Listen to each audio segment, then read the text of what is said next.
First news के साथ मैं हूं मासूमा हसन। जी हां नाजरीन, आपको बताते चलें स्टील मिल के 4500 से ज्यादा मजदूरों की जबरी बरतरफी के खिलाफ मजदूर सरापा एहतजाज हैं। गुज़िश्ता रोज नेशनल हाईवे ब्लॉक करने के बाद अब मजदूरों ने ट्रेन की आमदोरफ्त के तमाम रास्ते ब्लॉक कर दिए हैं। इस मामले में मजदूर मुलाजमीन के क्या मुतालिबात हैं, आइए जानते हैं चौधरी हम्माद की इस रिपोर्ट में। नाजरीन, हमारे साथ मौजूद हैं CBA के चेयरमैन यासीन जामड़ो साहब, जिनकी बदौलत और ये जो सुप्रीम कमेटी के मेंबर भी हैं, और इन्हीं लोगों की वजह से आज ये इतना बड़ा मजमा जो है वो मज़दूरों का इनकी सरपरस्ती में यहाँ पे रेलवे ट्रैक जो है वो सुबह से ब्लॉक करके बैठा हुआ है और अभी तक इनका धरना भरपूर कामयाब जा रहा है। लेकिन इसमें कोई अचीवमेंट हासिल हुई है या नहीं, इन्हीं से बात करते हैं और पूछते हैं कि इनके क्या मुतालबा है। जी यासीन साहब। बिस्मिल्लाहिर्रहमानिर्रहीम। सबसे पहले मैं फ़र्स्ट न्यूज़ का बेहद शुक्रगुज़ार हूँ जिसने हमें आवाज़ पहुँचाने में मदद फराहम की। तो हमारे मुतालबे तो सुबह से तमाम सहाफ़ी भाइयों को, तमाम चैनलों को ये बता चुके हैं, हुकूमत को पता है कि ये जो बरतरफी के लेटर निकाले हैं हुकूमत ने, ये जो है एक सर्कुलर निकाल के इसको जो है ना रद्द करे और हमारे साथ बैठ के बात करे। जो मुल्क और मज़दूर के मफाद में इनका लाहेअमल होगा, ये ऑल एम्प्लॉइज़ एक्शन कमेटी उनके साथ तावन करेगी। अदरवाइज़ अगर ये हुकूमत ने ये फ़ैसला कर लिया है कि हम इदारे को बंद कर देंगे और इनसे घर भी खाली करा लेंगे, तो हम सुबह से तो क्या, हमें रात भी यहाँ रहना पड़ा तो रहेंगे। अभी हमें इतलात हमने, क्योंकि तमाम दोस्तों को ये पैगाम दे दिया है कि अपनी बहनों, माओं, बीवी, बच्चों को भी लेकर आओ। वो टाउनशिप से निकल रही हैं और वो भी हमारे इस काफ़िले में रात को यहाँ होंगी। हम हुकूमत को कहते हैं कि ये ज़िद्द जो है जमहूरियत नहीं होती। आप ये ज़िद्द अपने घर में तो कर सकते हो, लेकिन ये लाखों लोग इस वक्त ट्रेनों में बैठे हुए हैं, उन बहनों के, उन माओं के आपको जो है ख्याल होना चाहिए। ये फ़ैसला वापस लो, हमसे बैठो, हम आपको हर रास्ता देंगे और जिसमें मुल्क की बका होगी, इस इदारे की बेहतरी होगी, इन मज़दूरों की बेहतरी होगी। हमने कभी इनकार नहीं किया, लेकिन ये जो गुल्लू बट वाला आपने रवैया रखा हुआ है, तो ये गुल्लू बट वाला रवैया आपको हम कामयाब इसमें नहीं होने देंगे। हम ट्रेनों में जितने भी मुसाफिर हैं, हम उनसे भी गुजारिश करते हैं कि स्टेशनों पे, और जो वहाँ मीडिया है उससे गुजारिश करते हैं कि वज़ीर आज़म को, हमाद अज़हर को और इन तमाम क़ुव्वतों को मजबूर करें इस बात पे, क्योंकि ये पूरी दुनिया जाम हो चुकी है और ये हट धर्मी पे बैठे हुए हैं। इनके किसी के भी बाप का तो ये मुल्क नहीं है। अगर हुकूमत तुम्हें मिली है तो इस अवाम के लिए मिली है, अवाम के अच्छे फैसले करो तो हम आपको मानेंगे। अदरवाइज़ हम बैठे हुए हैं। हम इन दोस्तों से, ये जो जितने भी पाकिस्तान स्टील के मुलाजिम हैं, तमाम ट्रेड यूनियनों से, तमाम उन पार्टियों से भी और फेडरेशनों से भी हमारी गुजारिश है, अपील है हमारी, खुदारा इस हुकूमत से बात करो और हमारा साथ दो। अगर आज नहीं, अभी नहीं तो फिर कभी नहीं, अभी नहीं तो फिर कभी नहीं। हम बैठे रहेंगे, बैठे रहेंगे, बैठे रहेंगे। अच्छा सर, ये बताएं, आपको ये इंतज़ामिया की तरफ से धमकी भी दी जा रही है कि आप लोग यहाँ से डिस्पर्स हो जाएं, चले जाएं, वरना हम जो है वो आंसू गैस की शेलिंग कर सकते हैं और भी मामला कर सकते हैं। तो इस पे आपका इनके लिए क्या पैगाम है? देखें, हम बेघर हो चुके हैं, बेरोज़गार हो चुके हैं। हम ये बल्कि अपील करते हैं उन इदारों से कि अगर ये बजाय 1 घंटे बाद गोलियां मारनी हैं तो अभी सेकंडों में मार दें। हम मरेंगे, मारेंगे, पीछे नहीं हटेंगे। हम बेघर होना नहीं चाहते, हम बेरोज़गार होना नहीं चाहते, हम मरना तो चाहते हैं, मारना तो चाहते हैं। लेकिन ये इंतज़ामिया से मेरी गुजारिश है, अगर उनको ये डायरेक्शन है तो गोलियां चलाएं, सीने खुले हुए हाजिर हैं, 100 बिस्मिल्लाह। नाजरीन, आपने देखा कि इनका कहना ये है कि चलती बंदूक के हम दहाने पे हैं, हमको मालूम है हम निशाने पे हैं। इमरान खान साहब, आपने जो इक़्तिदार में आने से पहले वादे इनसे किए थे, और ये वही शख्स हैं जिन्होंने PTI का, पाकिस्तान स्टील मिल में जो वर्कआउट PTI के लिए किया है, जो बुनियाद रखी है, दिन रात शब व रोज़ इनके धरने की वजह से यहाँ पे CBA भी कामयाब हुई और इस इलाके के लोगों ने PTI के लिए उनके दिल नरम हुए। वही शख्स आज आपसे मुतालबा कर रहा है, अपने हज़ारों लाखों लोगों को अपने साथ ले के मुतालबा कर रहा है कि खुदारा हमारे घरों को बर्बाद होने से बचाएँ। अस्सलाम वालेकुम नाज़रीन, हम मौजूद हैं पाकिस्तान स्टील मिल के मुलाजमीन जो जिनको जबरी बरतरफियों के ज़रिए जो है वो निकाला गया पाकिस्तान स्टील मिल से। मेहनत कश मज़दूरों के साथ हम मौजूद हैं और एक मज़दूर रहनुमा हमारे साथ मौजूद है। इनसे हम बात करेंगे और इनसे पूछेंगे कि आज जो रेलवे ट्रैक इन्होंने ब्लॉक किया हुआ सुबह से, इस पर आगे इनके क्या प्लान्स हैं और गवर्नमेंट की तरफ से इनसे कोई बात करने गवर्नमेंट का नुमाइंदा आया है या नहीं आया। जी जनाब। सबसे पहले तो मैं आप दोस्तों का शुक्रिया और फर्स्ट न्यूज़ का शुक्रिया अदा करूंगा कि आप इस नाजुक मरहले पे हमारे एहतजाज में हमारी कवरेज करने के लिए आए हैं। देखें, बात यह है कि पाकिस्तान स्टील मिल एक कौमी इदारा है जिसको बंद करने की एक साजिश की गई है और उस साजिश के बाद आज मुलाजमीन को रिट्रेंचमेंट के नाम पे बरदखल कर दिया गया है। हम इसकी पुरजोर मजम्मत करते हैं। हम आपको बताना चाहते हैं कि मज़दूर स्टील बनाने वाले लोग हैं। ये इदारा पाकिस्तान में सदियों तक नहीं लग सकता और जो लगा हुआ इदारा है उसको भी बंद करने की कोशिश की जा रही है। ये साजिश है, ये स्टील माफिया की साजिश है जिसके ख़िलाफ़ हम सरापा एहतजाज हैं और इनको ये काम नहीं करने देंगे।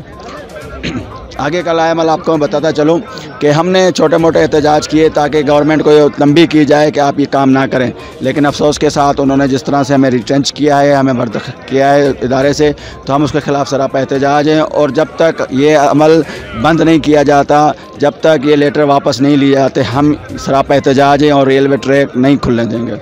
अच्छा, ये बताइएगा जनाब कि 4,500 मुलाजमीन को बरतरफ किया गया है, लेकिन यहाँ पे जो तादाद है वो 1000 से 1500 है, तो जो बाकी मुलाजमीन हैं क्या वो खुश या इस फैसले पे खुश हैं? नहीं, बिल्कुल नहीं। देखें, मामलात ये हैं कि जिस तरह आपको पता है कि स्टील मिल की तनख्वाहें बहुत कम हैं और आती भी लेट हैं। ज़ाहिर है अल्टीमेट लोगों को, दोस्तों को अपने घर बार चलाने के लिए, अपने बच्चों की किफ़ालत करने के लिए कुछ और काम करने पड़ते हैं। ये हमारी मजबूरी है। मजबूरन दोस्त मुख्तलिफ़ फैक्ट्रियों में पार्ट टाइम काम करने पर मजबूर हैं। दूसरा, यहाँ आप देख सकते हैं कि कम तादाद नहीं है, हम इसको कम तादाद हरगिज़ नहीं कहते, बहुत बड़ी तादाद है और इनका दर्द है, तकलीफ़ है, परेशानी है। इस वजह से ये लोग यहाँ एहतजाजन खड़े हुए हैं। नाजरीन, आपने देखा कि यहाँ पे जो बहुत बड़ी तादाद है मज़दूरों की कि जो अपनी जान को हथेली पे रख कर निकले हैं और इंतज़ामिया की तरफ से इनको अभी थ्रेट किया गया है आधा घंटा पहले कि इन पे आंसू गैस की शेलिंग की जा सकती है, इनके ऊपर फायरिंग की जा सकती है, एमुनेशन की धमकी दी जा रही है कि यहाँ पे इनके लिए आ चुका है। तो इन्होंने जवाबन ये कहा है कि अगर तुम्हारे पास गोलियाँ तो हमारे पास पत्थर एमुनेशन की सूरत में मौजूद है और ईंट का जवाब पत्थर से ज़रूर दिया जाएगा।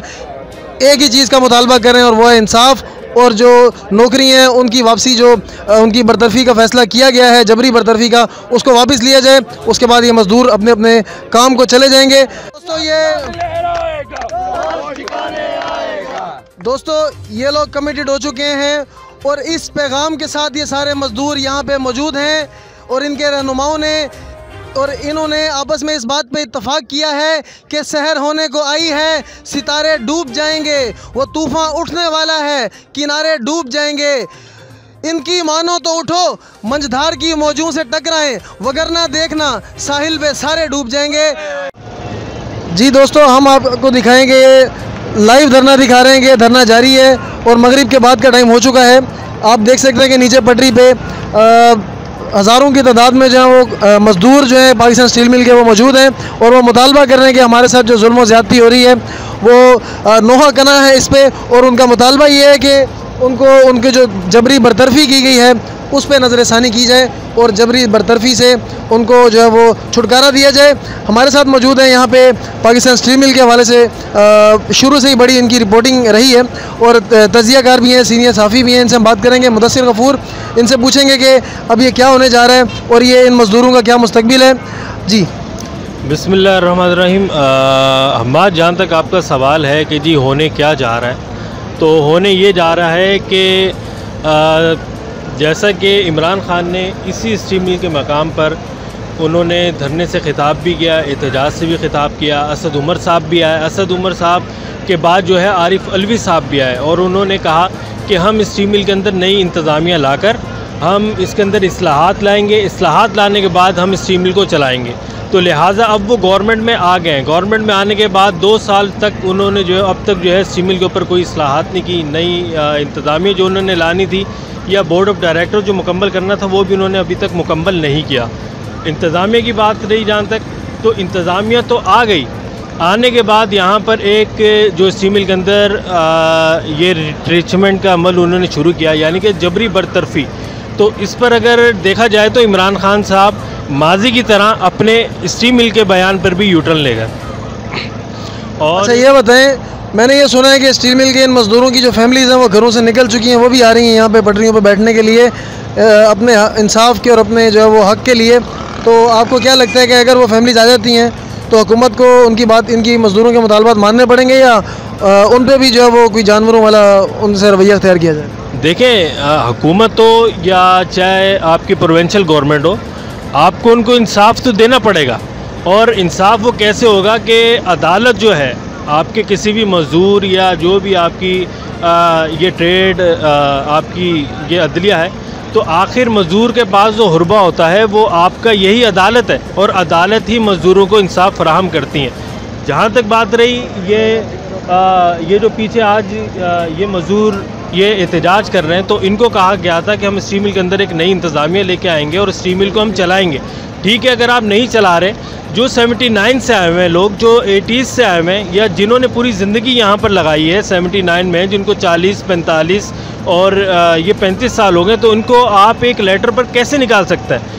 फैमिलीज़ की जहाँ तक बात रही, फैमिलीज़ भी परेशान है। ज़ाहिर सी बात है कि उनका तालीमी अमल जो है इस कोरोना के दौरान वो बहुत परेशान है। कोरोना ने तो वैसे ही हर घर के अंदर अफाका कर दिया। फिर इमरान खान साहब ने माजी में दावा किया था कि हम 1 करोड़ नौकरियां लाएंगे। 1 करोड़ नौकरियां लाने के बाद कोरोना के अंदर भी उन्होंने किसी हद तक मुलाजमीन का उन्होंने तहफ़्फ़ुज़ किया, लेकिन यहाँ पर कुछ गलत फैसले भी किए गए। वफाकी जो हमारे ये वफाकी वज़ीर हमाद अज़हर साहब हैं, उन्होंने एक पॉलिसी जो काबीना की मीटिंग हुई थी उसके अंदर कहा था कि जी हम मुलाजमीन को गोल्डन हैंड शेक देंगे, तो लिहाजा वो फैसला भी उनका कैंसिल हो गया। हमाद अज़हर साहब दावे तो कर रहे हैं, लेकिन इन 2 सालों में कोई भी वफाकी वज़ीर सनअत व पैदावार या वफाकी वज़ीर पैदावार आज तक स्टील मिल के अंदर नहीं आया। जब स्टील मिल के अंदर नहीं आएंगे तो फिर ये इस्लाहात का अमल कैसे होगा? तो मेरी नज़र में जो बोर्ड ऑफ डायरेक्टर के चेयरमैन हैं आमिर मुमताज़ साहब, वो बड़े काबिल इंसान हैं, बाहर से आए हैं, उन्होंने बहुत अच्छा वर्क भी किया है। स्टील मिल इंतज़ामिया के भी जो नए लोग आए हुए थे, इन्होंने भी अच्छी वर्किंग की है। तो लिहाजा अगर इन मज़दूरों के साथ इंसाफ करना भी है, क्योंकि कल को ये कोर्ट के अंदर भी जाके इंसाफ ले सकते हैं। आमिर मुमताज़ साहब से भी ये मेरी गुजारिश होगी, मैं उनसे अपील भी करूँगा कि लिहाजा कोरोना का अमल है, आप इन मुलाजमीन को गोल्डन हैंड शेक दें। जो 2006 के अंदर जो उस दौर में जनरल कयूम साहब चेयरमैन थे, उन्होंने एक सब मजदूरों को प्लाट दिया था, जिनको 2006 में प्लाट नहीं मिला, आप उनको प्लाट भी दें। प्लाट देने के बाद कोरोना के अंदर आप कम से कम उनको रिलीफ दें और गोल्डन हैंड शेक दें, ताकि जो जाना चाहे जा सके। इत्तला दिए हैं अक्सरियत जो है मुलाजमीन की गोल्डन हैंड शेक पर खुश होगी, और वो गोल्डन हैंड शेकर वो जो है बाइज्जत तरीके से रुखसत हो जाएंगे। इसके अंदर एहतजाज की किसी चीज़ की ज़रूरत तो नहीं है। बहुत शुक्रिया दोस्तों, ये थे मुदस्सिर गफूर जो स्टील मिल के हालात के हवाले से और मज़दूरों के हालात के हवाले से अपना तबसरा दे रहे थे। नाजरीन, आपके सामने ये मज़दूरों के, पाकिस्तान स्टील मिल के जो मज़दूर हैं, उनके धरने में हम भी सुबह से रिपोर्टिंग कर रहे हैं, और हमारी भी जो आवाज़ है वो अब किसी हद तक जो है वो बैठ चुकी है।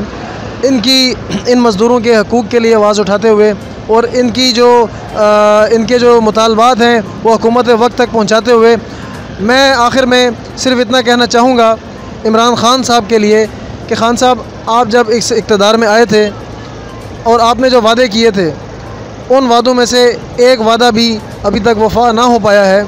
लिहाजा आपसे ये गुजारिश है कि कम से कम अपने इतने वादे मुकम्मल कर जाएँ, इतने वादों की तकमील कर जाएँ कि आइंदा इस आवाम का किसी आने वाले हुक्मरान के वादों पर भरोसा रहे। ये ना हो कि आपके तमाम दावे और तमाम वादे ना पूरे होने की वजह से ता क़यामत पाकिस्तान की आवाम किसी हुक्मरान पर भरोसा करने के काबिल ना रहे। आपका बहुत शुक्रिया। अपने मेज़बान चौधरी हमाद को इजाज़त दीजिए और पाकिस्तान स्टील मिल के मुलाजमीन का पुरसाने हाल कीजिए। आपका बहुत शुक्रिया। अल्लाह हाफ़िज़।